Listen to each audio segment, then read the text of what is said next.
Hello, Spartans. It is day 8 of summer school. We are a third of the way through.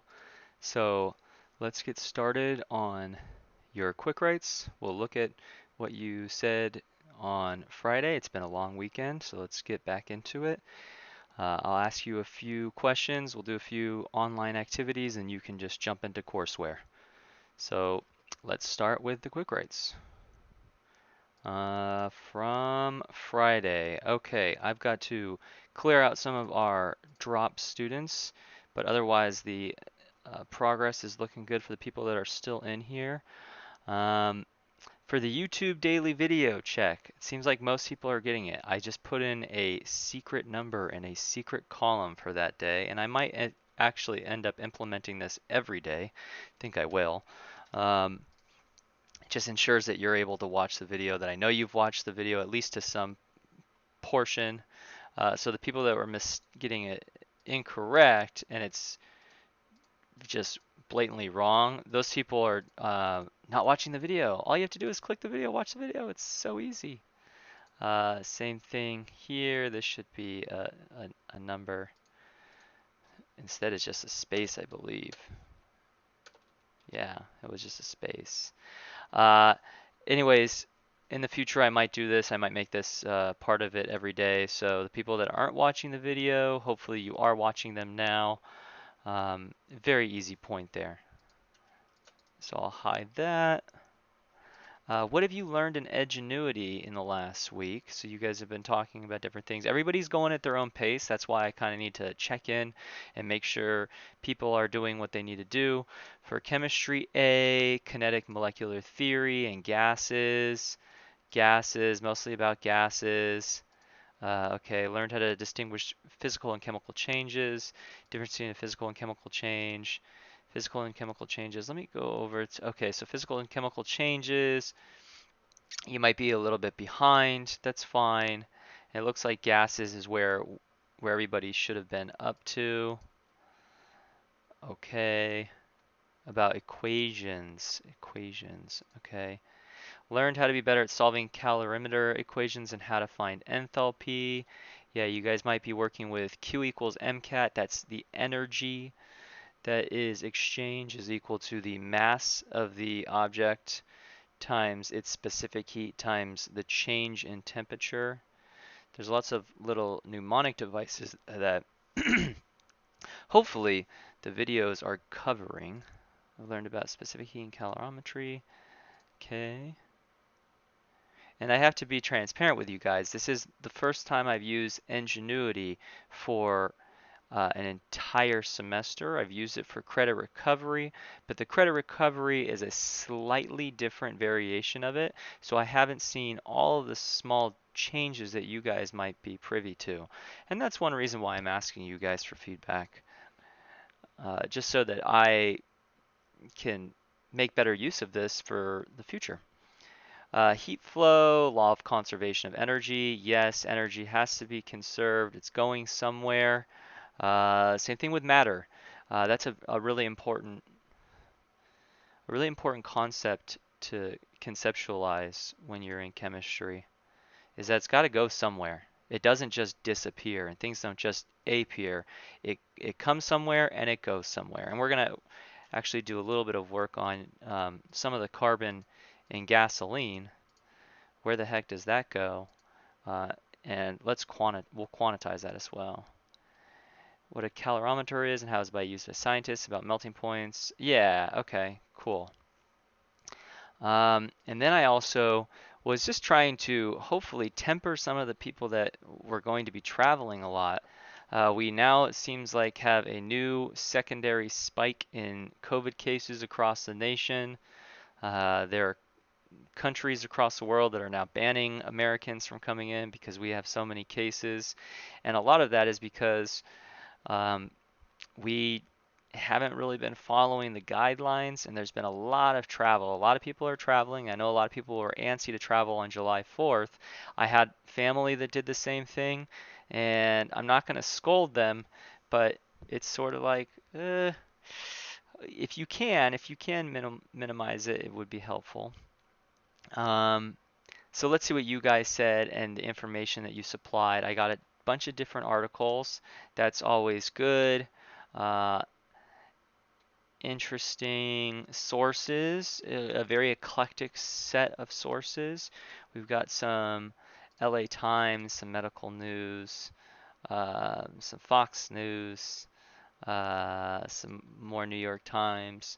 The CDC, I love that. The official CDC. Can't argue with this.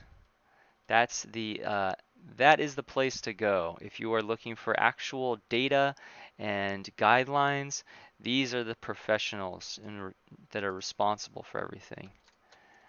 And hopefully will get us out of some of this mess. Mercury News. Okay, so we got a lot of different sources, and that's perfect. Learning how to distinguish good data sources from not the best data sources is an important part of the next gen science standards. Uh, and a lot of it just comes down to being familiar and seeing enough of it. When you see something that's exceptionally professional, like the CDC, I mean that's something that we can usually trust. Um, and then the last one, my quick write was, oh, and I should also be checking Chem B as well. Okay, Chem B. Sorry, you guys feel like you're getting sidelined. You are not. You are uh, just as important as Chem A. So let's look at your progress. Good. Feel that it's getting done quickly. Andy, you got to pick up. You got to pick up. Miguel, good. You're going way fast. Jesus, you got to pick up. I know that you can get through this material quicker. We'll see what today is. Maybe you did some over the weekend. People who did things on the weekend, awesome. Get a leg up. Denise, we got to go faster. We got to go much faster. 13 is, you're going to get swallowed up by this progress as it keeps moving forward. You're now going to be 20% behind. That's more than you've even covered in the first few days. And Beyonce, you're on point. Good. And you guys all answered the YouTube questions, so I like that. Remember, attendance is going to be defined by you guys stamping in at the right times. If you don't stamp in the first few hours of class, you're not marked present, and you run the risk of getting dropped.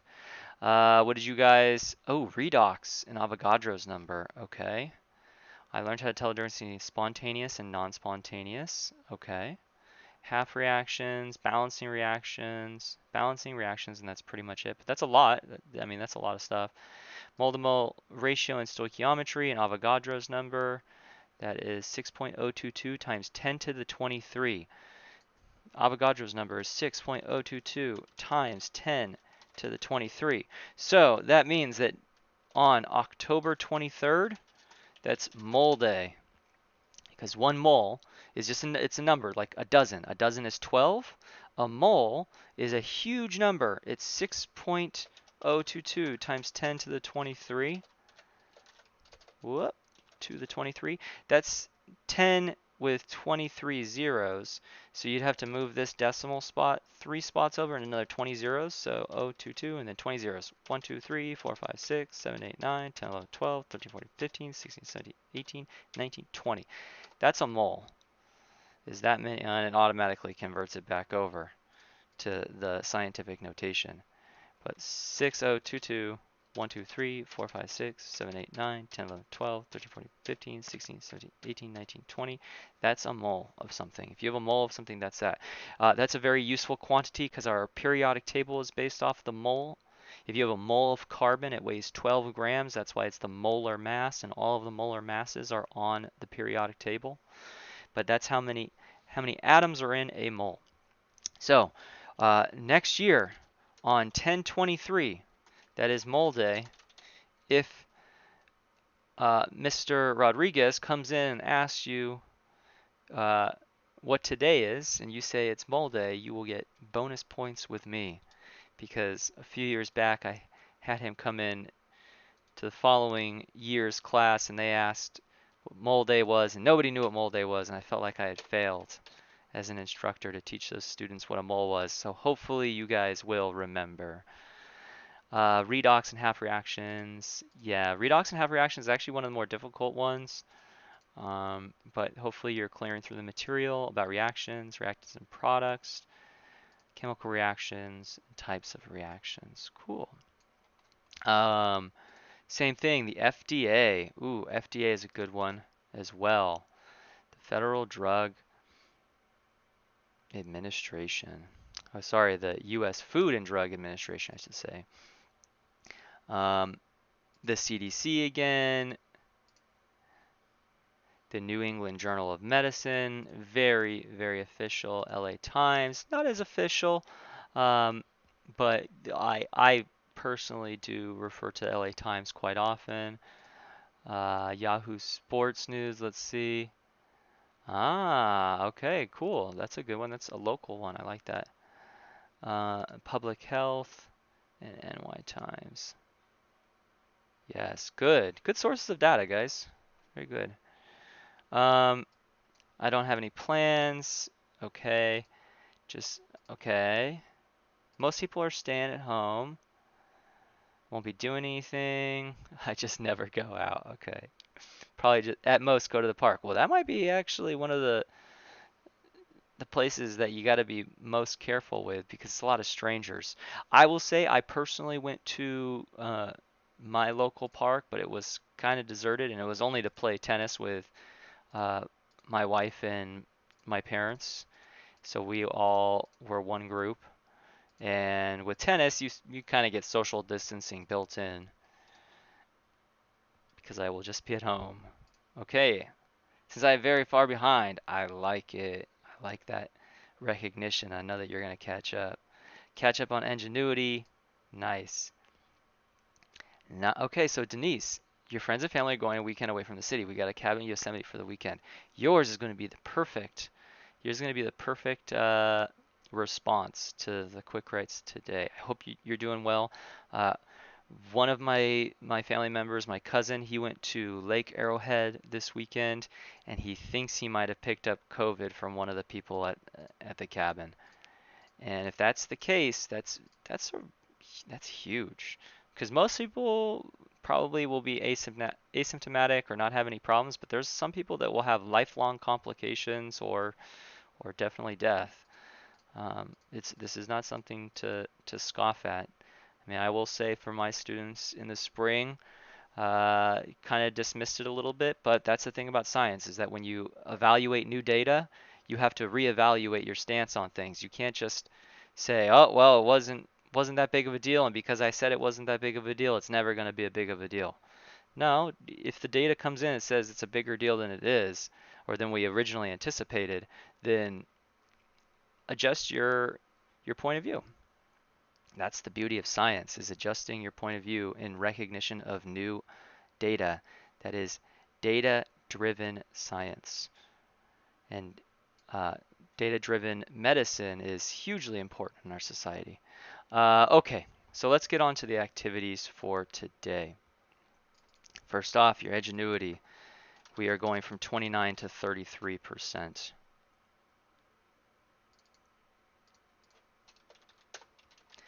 And I want to know about those travel plans. So um, this will go for anything, anything that you have, uh, any place you've gone over quarantine. What is the furthest distance you have traveled from your home during quarantine? And I want you to use miles. So how do you get that value? For people that aren't familiar, just go to maps.google.com. I'm sure you guys probably have used Google Maps quite often. For the people that have not, go ahead and load it up. I'm going to use mine as an example. So the furthest I've probably been during the whole quarantine, we've not really gone too far. We haven't traveled too much, mostly because we have a brand new baby. Uh, but prior to having a baby, we had to actually get to the hospital to have the baby. So probably the furthest place we went to was the Kaiser in Panorama City. Um, so if I open this up, because I've allowed my computer access to my location, if I go to directions, it's going to use my location, which is up here where I live, and I live in Stevenson Ranch in Santa Clarita, a little bit north of Sylmar, um, and it'll give me the route.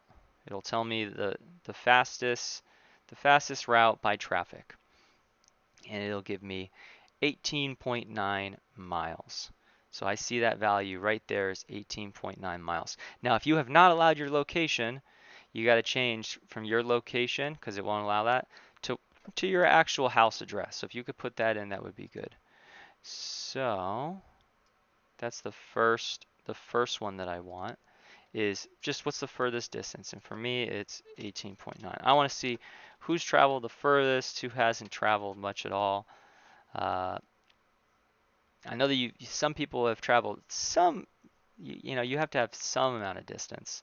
You can't be up in your house all the time. You got to go out for some sunlight. You need that vitamin D.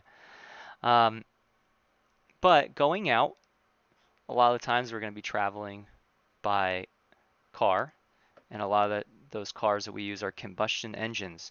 Now, combustion engines get their energy from fossil fuels. Fossil fuels are condensed amounts of carbon that have harvested or sealed away lots of energy in their chemical bonds. And if you break those chemical bonds, they'll release a lot of energy. And that's the case for most petroleum that we have. Is if you give it a small spark with some oxygen, it's going to release a huge amount of energy. And we can contain that in an engine, in a piston engine, and it can rotate some wheels. But the energy doesn't burn. It came from the ground and you use it, but it's got to go somewhere.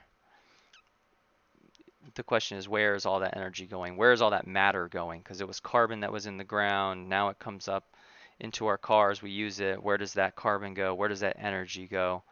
And how much are we impacting the environment? So follow up from, what is the furthest distance you've traveled from your home during quarantine? If you've traveled far, you've probably burned some gas, but how much gas have you burned? I want you to just do a quick little research on your family's make and model of car that you drove. So I've got a Kia Elantra is my wife's car that we've been driving mostly. Hyundai Elantra rather. Okay, up to 32 city, 40 highway. Now, when you guys are going to buy a car, I would highly suggest looking at your MPG as something that's important. Gas is going to cost a good amount of money when you are a teenager. It'll be a big portion of what you'll spend your money on, so you want something that has decent MPG. Now, this one is a relatively newer car, 2018. It's got 32 city, 40 highway. Let's just balance it out. So let's just say it's exactly halfway. So 32 to 40, that's 8 difference. Split that in half, add it to one side, you get 36. So I'm going to say that I get 36 miles per gallon. So I'm going to copy this guy over. And it's a number type question.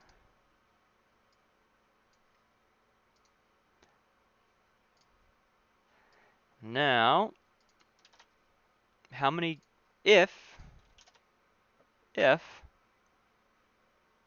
ooh, maybe I should make that a conversion as well. How many gallons does that trip expend? So I want to know that if I drove 18.9 miles, how many gallons would that burn? Well, I just take my first quick right and I divide it by my second quick right. For people that have driven a lot further, like Denise drove up to, not Lake Arrowhead. Oh goodness, Denise, where did you go? Yosemite, sorry. For people that drove further, like Yosemite, this value will be much higher, so I should also see that your gallons is higher. So I'm going to actually just use a formula. You can use a formula. If you use a formula, that'd be awesome. Let's say that formula equals, and I'm using the arrow keys to move over to 18.9, divided by, and that's the slash, and then this. And that gives me my value. I didn't have to calculate it. It calculates it in the sheet. So I use 0.525 gallons, half a gallon, just to get there. And And then our final question. Ooh, this is one that's a little bit newer. God, there's so many things I could go with this. There's so many different calculations I would love to do. I need to make this quick write a little bit larger. But this is the one that I think might be interesting. We'll see. We'll see if it's interesting for you. Has that trip time changed in the last year? What was the change based on data stored in Google Maps? Okay, so when you're using Google Maps, let's use my Google map right here from my house to the Kaiser panorama. This is giving me, if I leave right now, it's going to take me 22 minutes. Well, what if I left, say, at 1 p.m.? Does that make a change? 20 to 28 minutes. Could make a change.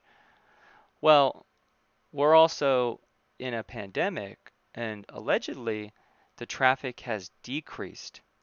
Is that actually the case? So let's try, not departing on Monday, July 6th. Let's try, whoops, and there goes my lighting. Let me fix that. You can see the difference in the lighting between lights and no lights.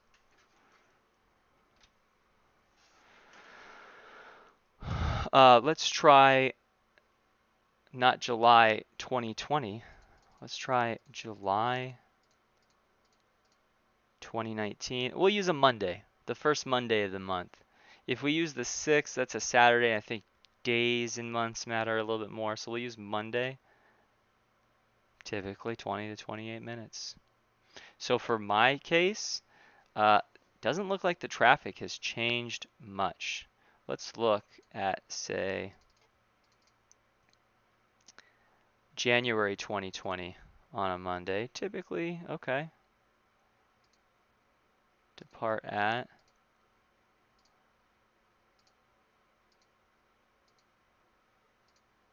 This might not be giving us the best range or reference because this 20 to 28 minutes is a pretty large range. So it's hard to see small variations, but maybe in your guys' data, we will see differences. So that's what we're going to do with that is I just want you to show me or tell me if it's changed by playing around with the date and time that you normally leave or when you left to go on your trip, whatever trip that was. If you want to compare today versus last year, or maybe today versus some other time, I just want you to give me a response to that. So in my case,